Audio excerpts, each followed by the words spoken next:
અને આગળ વાત કરીએ કપડવંજ તાલુકા પંચાયતમાં ઉલટી ગંગા વહી રહી છે। તાલુકા પંચાયતમાં બહુમતી ભાજપને અને કેપ્ટન કોંગ્રેસનો એવી સ્થિતિ સર્જાઈ છે। કપડવંજ તાલુકા પંચાયતમાં કોંગ્રેસના પ્રમુખ બનવાના છે। કોંગ્રેસના જસીબેન વણકર તાલુકા પંચાયતના પ્રમુખ બનશે। પ્રમુખ પદ અનુસૂચિત જાતિ માટે છે, મહિલા માટે અનામત છે, જેથી કોંગ્રેસના વ્યક્તિ છે તે પ્રમુખ બનવાના છે। વધુ અપડેટ સાથે સંવાદદાતા કરુણેશ અમારી સાથે જોડાઈ ગયા છે।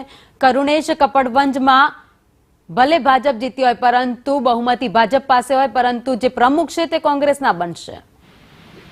જી ભાવજી, ચોક્કસથી જે રીતે અહીંયા કપડવંજ તાલુકા પંચાયતની ચૂંટણીના પરિણામ આવ્યા અને પરિણામ બાદ જે પરિસ્થિતિ જોવા મળી રહી છે એ પરિસ્થિતિ એ ચોક્કસથી ભાજપને દ્વિધામાં નાખી દીધા છે।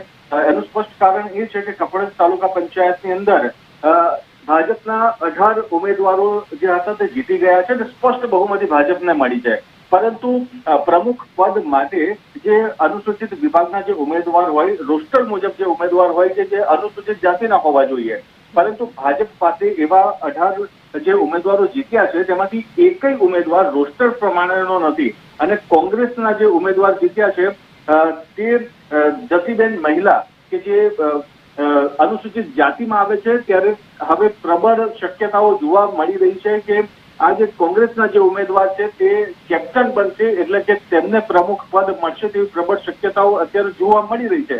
પરંતુ હવે એ જોવાનું રહેશે કે જ્યારે આવી દ્વિધામાં ભાજપ મુકાઈ ગયું છે ત્યારે હવે ભાજપ પોતાની કઈ રણનીતિ અપનાવશે અને આ જે પ્રમુખ પદ છે એ જાળવી રાખશે તે હવે જોવાનું રહેશે। ભાવે આભાર માહિતી માટે।